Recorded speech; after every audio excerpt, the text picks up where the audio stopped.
Magandang hapon ho sa inyong lahat. Alam niyo, I do not know if you still believe in me.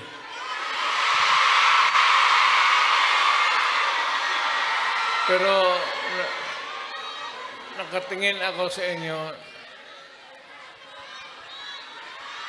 Ano po?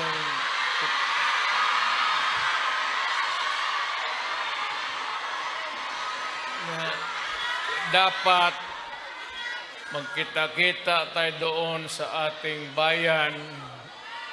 Kaya lang sa sitwasyon natin ngayon, kailangan talaga pumunta tayo sa ibang bayan maghanap buhay.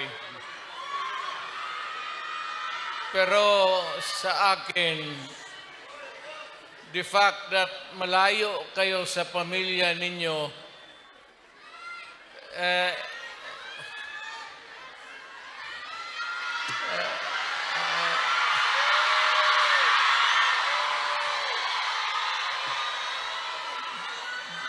dama ko yung lungkot at